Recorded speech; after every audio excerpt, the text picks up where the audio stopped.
Okay, welcome everyone to our session today. Today's session is on non-stealing. So let's start with that. Non-stealing, as we know, is the what do we call it? The you know about the yin and yang, right? So it's like the do's and the don'ts. So while Master Choco Sui talks to us with the do's, he also explains the don'ts. So today we'll be talking about. Last episode we talked about generosity. Today we're going to talk about non-stealing in the context of character building and the virtues. So let's do the invocation. Let's close our eyes. Connect the tongue to the palate. Inhale and exhale. Let us invoke to the Supreme God, Divine Father, Divine Mother. We thank you for your priceless blessings, for divine light, divine love, divine guidance, divine love, mercy, inner healing, physical healing. Thank you for the inner strength to practice regularly. Thank you for your divine help and protection, for illumination, abundance, and prosperity. We thank you.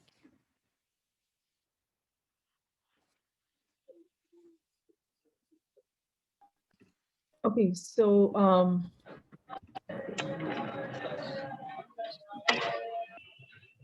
in the context of non-stealing, this is what Master Cho has to say.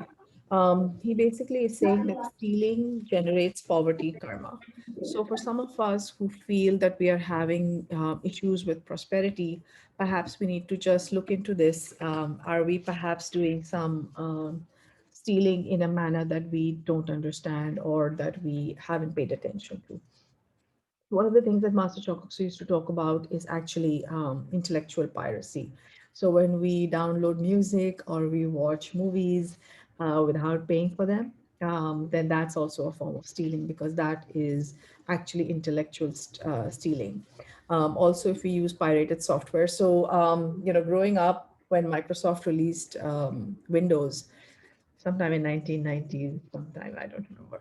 But when that happened, I remember that a lot of people would use software, the Microsoft Windows software, on their computers without having purchased the license.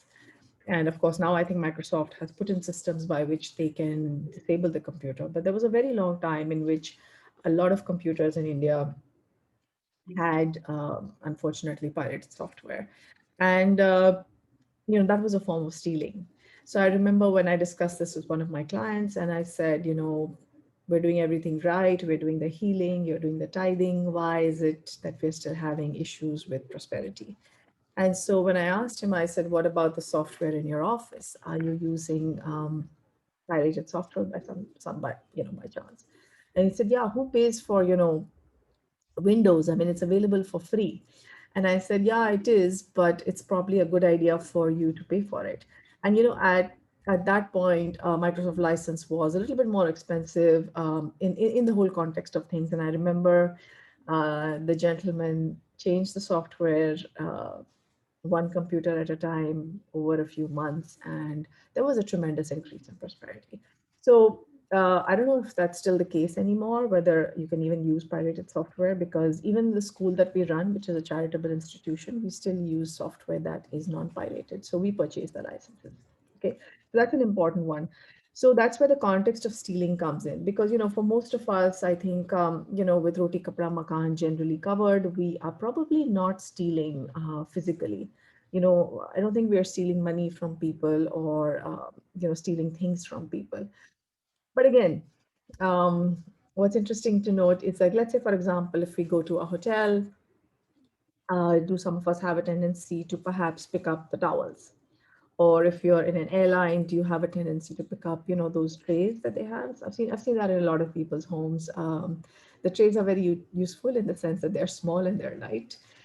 So do people have a tendency to pick those up? I've also seen people when they go to a restaurant, they just kind of pick up the cutlery, not because they want to steal it and take it home, but because they just kind of they kind of do it, and they say, let me see if the waiter can tell. They do it more like a prank, like a joke. I'm not sure if that's such a good idea, because according to Master Shok of Sui, stealing generates poverty karma. So it's really, really, really important, I feel, to avoid any form of stealing. So we talked about intellectual stealing, we talked about physically stealing. So, stealing things from hotels. I remember, I think it was in one of the videos of Master Jacques where I think he said that, if you steal the shampoo, maybe that's okay, but towels, no, definitely not. Okay, so just a thing that I wanted to mention. Um, the other thing he says is use your conscience, practice emotional non-stealing. So what I understand from that is, let's say for example, if there are, let's say three daughters-in-law in a house, and let's say one of them is deliberately or consciously trying to steal emotions of the parents-in-law. Without really realizing it. Okay, so that's emotional stealing. If we also have an issue of, looking at other people's relationships, other people's friendships, and feeling envious about it, that is also a form of stealing. So it's one thing to, look at a happy couple and to be inspired by that and to think to ourselves like, okay, wow, I wish I could have a relationship like that. But it's a completely different thing to wish for that person's spouse. So when we wish for that person's spouse, we are doing a form of stealing. But if we use that relationship as an inspiration to improve our relationship by perhaps having a discussion with them, or even asking them, like, how do you manage to keep your relationship in this beautiful state, for example. Okay. Now, Master Cho said something very interesting here. He says, when a person takes what does not belong to him, the energy goes down and the sizes of the chakras are reduced. So I know there are times when we as healers sometimes, not as healers, but just basically people on the spiritual path where, situations become a little complex and we're not really able to differentiate between, is this stealing, is this not, sometimes there can be that confusion. So one of the ways to actually solve that is to scan your chakras before and after. So this obviously applies more to people who have done basic pranic healing. You can scan your chakras before you do anything, and what you can do is you can even tell yourself, okay, so if I were to do this particular action, what will be the size of my chakra? And in case you find that your chakras have become smaller, then you know that this is perhaps a form of stealing. Okay. So validate for yourself, see if this technique works for you. Master Cho also says here the soul develops by giving and not by accumulating. So when we do the workshop, for example, when we do the Kriya Shakti workshop with one of the acharyas, they make us scan that when we have actually given a donation or something, or even a gift to somebody, do our chakras become bigger or smaller? Usually our chakras become bigger. So again, coming back to non-stealing. So he says here very clearly, he says intellectual property is as real as physical property. Intellectual property must be respected. Practice mental non-stealing. Do not buy pirated copies. So that's a form of stealing. Sometimes people feel that, if they take money from their parents' wallet or from their spouse's wallet, it's okay because if I asked for it, my spouse or my child or my parent or whatever it is, would have given it to me anyway. Yes, perhaps they would have given it to you anyway, but perhaps we should not take it without asking. Okay.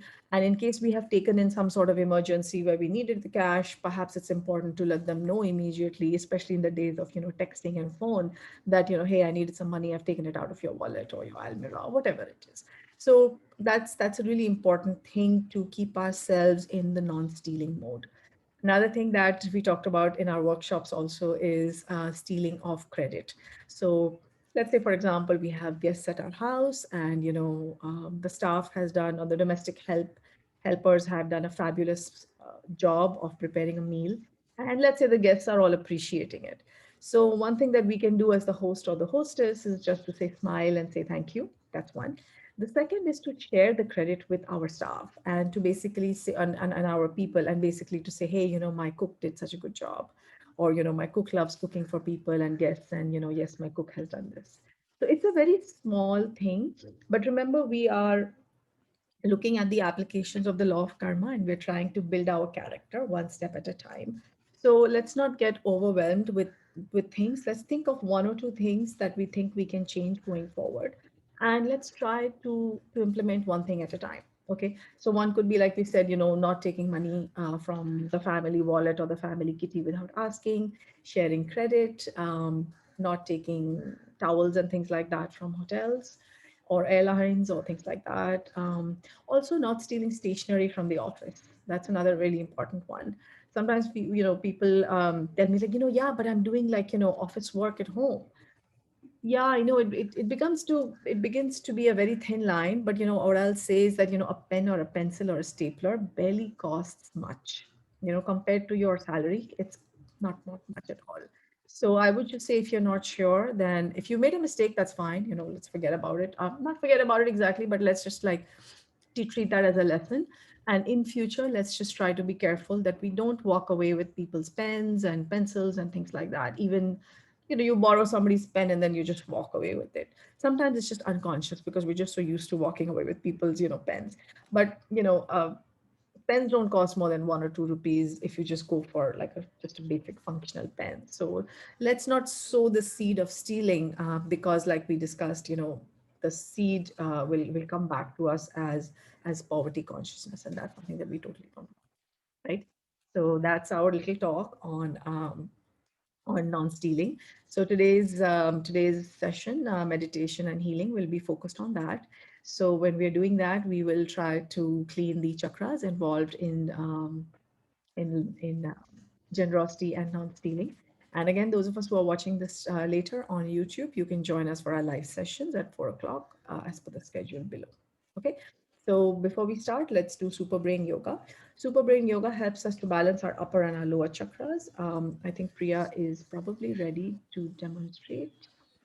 The thing is that I think there are a lot of people in the older ID, and that's where I was initially. Yeah, yeah, I till got them back.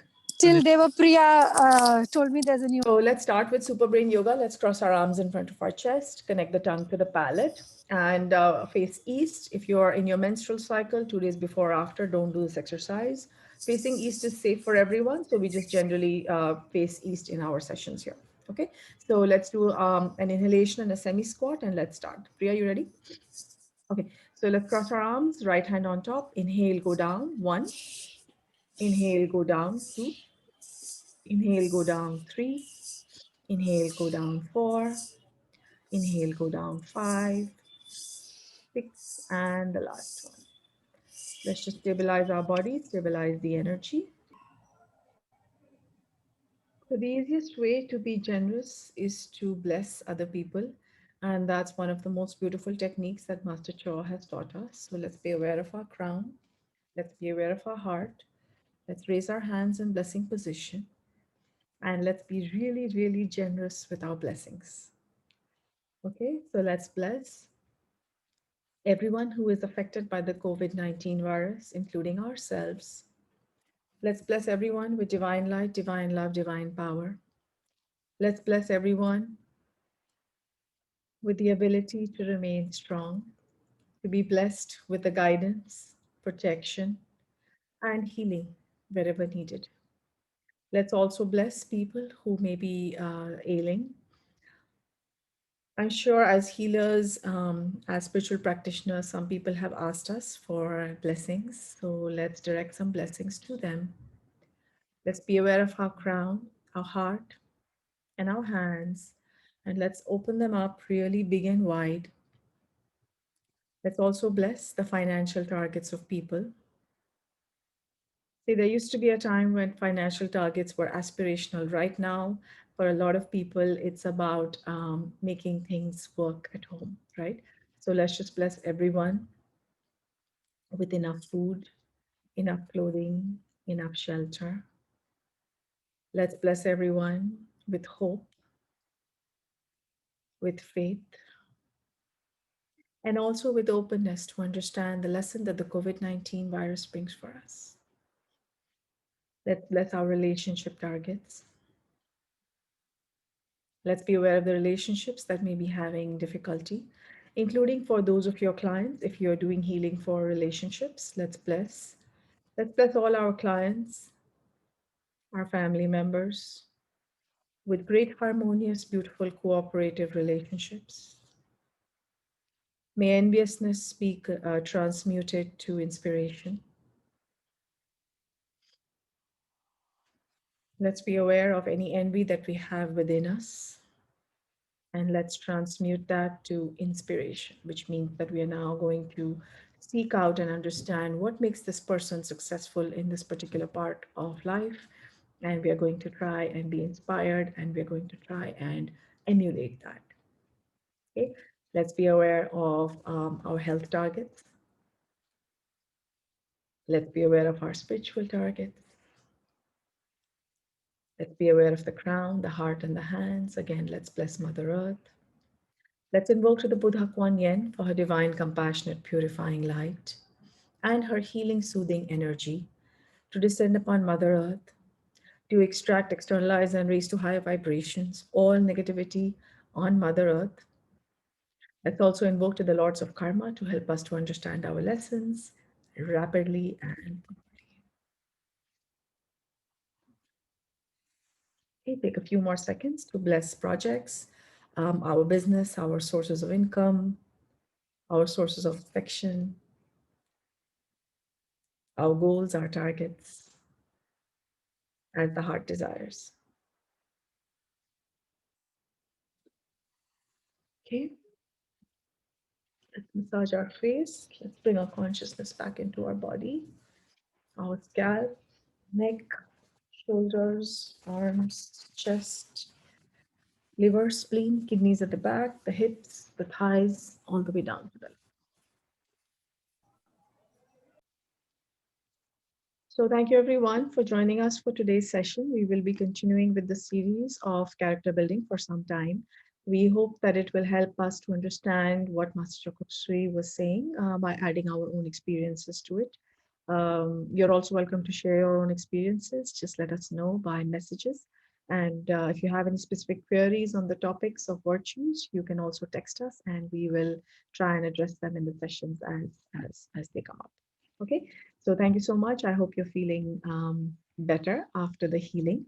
And I hope that you will be able to, that we will all be able to practice non-stealing a little bit better than we were previously. Okay, so thank you so much. And for those of us who are watching this later, do subscribe to our YouTube channel so you'll be notified every time there's a video upload. Thank you again.